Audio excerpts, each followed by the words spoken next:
Hola, en esta tarde vamos a hablar brevemente de lo que son las generalidades de la auditoría administrativa. Mi nombre es Gabriela Cruz y vamos a dar inicio con esto.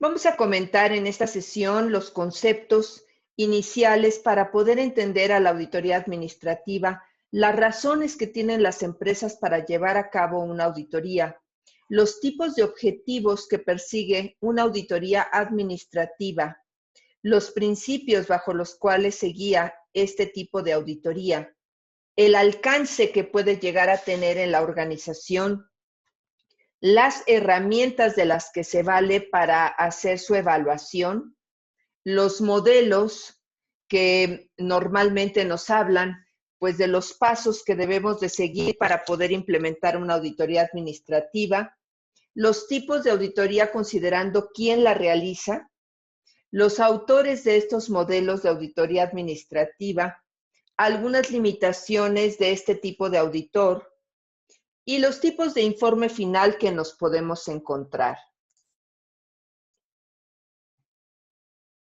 En primer lugar, tenemos que el término de auditoría administrativa pertenece al siglo XX.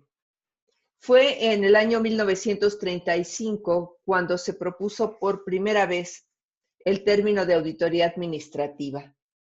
Franklin nos dice que es una revisión analítica y que puede ser de toda la organización o puede ser parcial, pero siempre con el propósito de determinar su nivel de desempeño y encontrar oportunidades de mejora para poder innovar.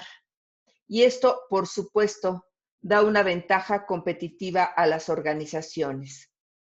Por otra parte, William Leonard es conocido como el padre de la auditoría administrativa y él propone que se vea a la auditoría administrativa como un examen que es constructivo.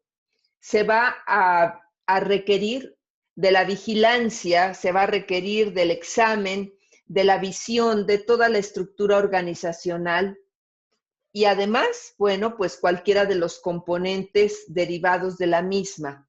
Por ejemplo, las divisiones o departamentos. Se van a tener que observar y analizar los planes y los objetivos, así como los métodos de operación y la manera en que están utilizando los recursos organizacionales.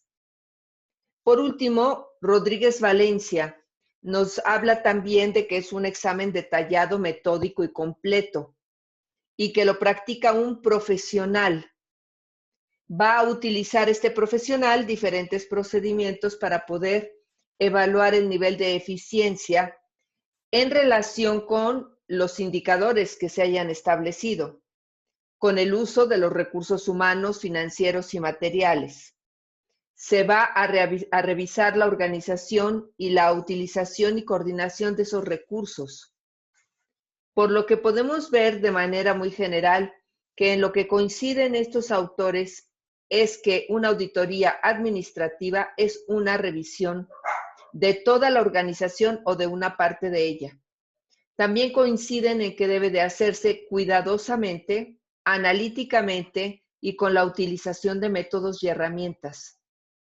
Señalan también estas definiciones que el propósito es determinar los niveles de eficiencia frente a los objetivos e indicadores que se hayan establecido.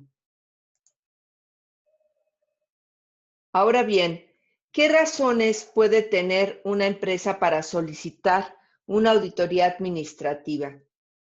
Es un método de comparación entre justamente lo que se determinó en la planeación y lo que se va a obtener con el control.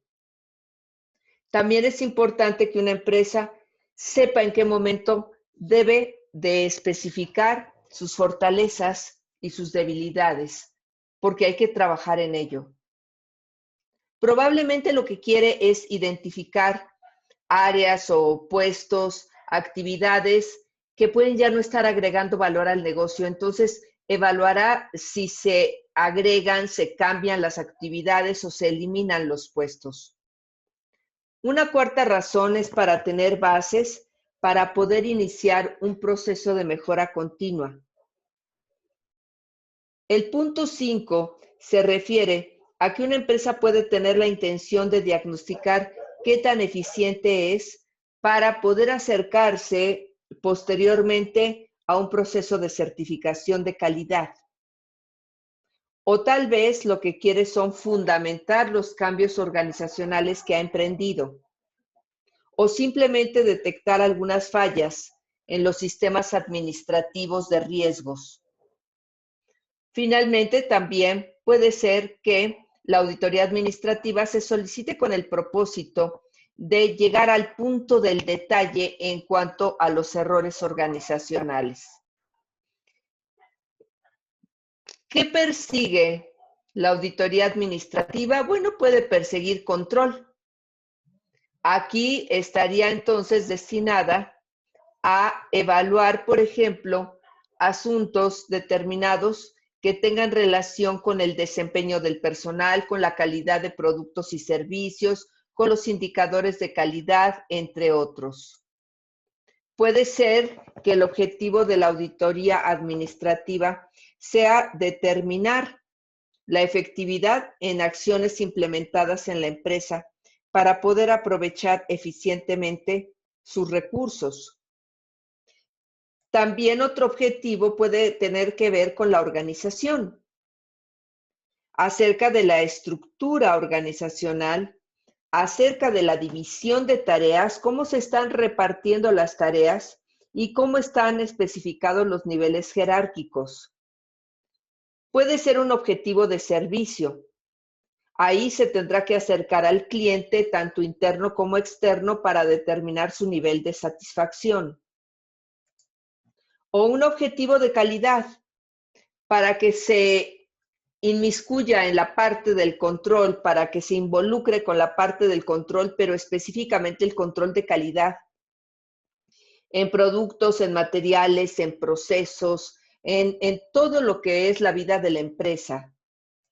Puede ser que la auditoría administrativa tenga un objetivo relacionado con el cambio.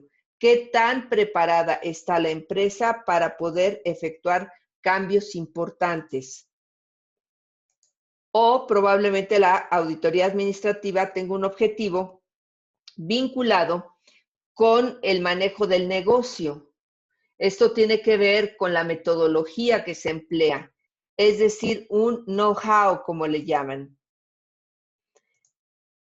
La auditoría administrativa también puede evaluar sistemas, todo lo que son herramientas, metodologías que se están utilizando al día de hoy para poder tomar decisiones.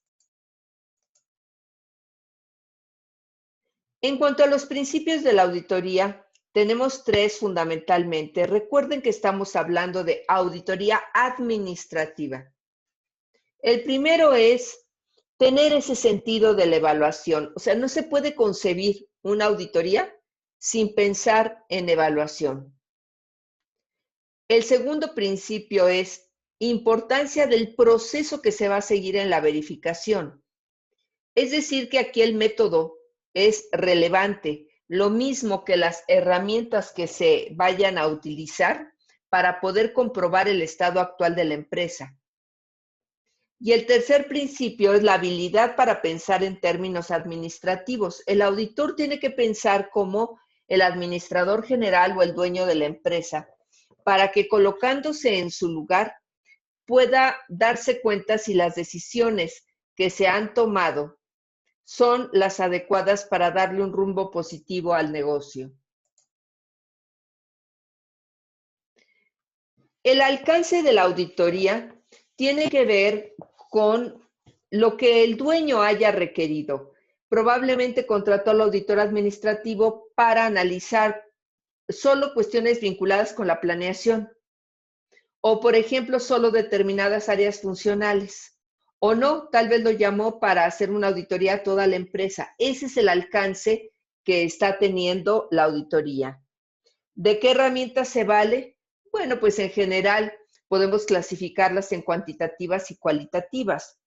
Las cuantitativas están representadas básicamente por el cuestionario, que se aplica ya sea a nivel físico o virtual y se hace masivamente porque se van a obtener respuestas muy específicas.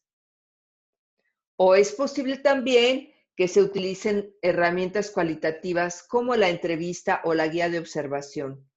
Los modelos de auditoría son los esquemas, son las metodologías que están representadas esquemáticamente y que nos indican qué pasos debemos de seguir si es que cualquiera de nosotros quisiéramos hacer una auditoría administrativa. Lo importante es que la hagan personas que tengan la experiencia y el conocimiento requerido para poder ser lo más objetivas posibles.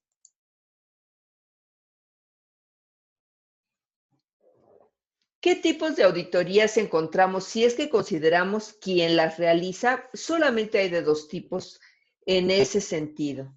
La interna, que probablemente obedezca al nombre de un departamento, el Departamento de Auditoría Interna, o que se haga como si fuese un proyecto.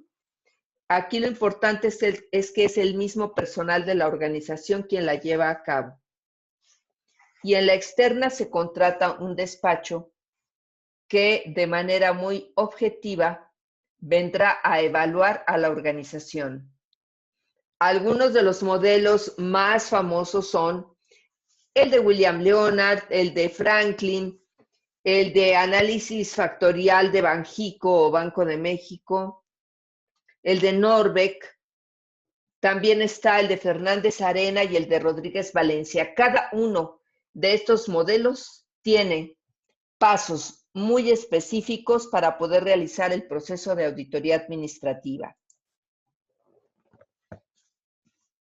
Las limitaciones que tiene toda auditoría administrativa, bueno, pues el auditor solicita que se le facilite toda la información, sabe efectuar el análisis tanto documental como el que obtenga de las herramientas de campo, puede analizar, plasma los puntos que hay que corregir, hace sugerencias sobre lo que puede mejorarse, pero no toma decisiones. Esa es una primera limitante, no toma decisiones, por lo tanto no es responsable de los cambios. En el caso de la auditoría administrativa se centra justamente en la parte administrativa del negocio, no en la parte contable, no en la parte financiera, no en la parte tecnológica, así que esa podría ser otra limitante. Y una más es que si lo contratan para una evaluación parcial, aunque piense que puede haber una conexión muy estrecha con las fallas de otras áreas, no se va a poder meter ahí, porque solamente lo han llamado para determinadas funciones o áreas. El informe final de auditoría puede ser muy largo, puede ser muy detallado y se le llama exhaustivo o también podría ser sintético, podría rescatar solo lo fundamental, en cuyo caso se denomina ejecutivo. Pero en todos los casos, no importa la extensión del informe, debe de aparecer el estado que guarda la organización, el objetivo que tenía el auditor, el alcance que tuvo su trabajo de acuerdo con las instrucciones recibidas, qué recursos se implicaron para poder realizar esa auditoría, qué hallazgos hubo, es decir, qué se encontró y cuáles son sus recomendaciones para el cliente. Eso es lo mínimo indispensable que debe de llevar un informe final de auditoría. Con esto tenemos un panorama muy general de lo que hace un auditor administrativo y cuáles son los fundamentos bajo los cuales trabaja.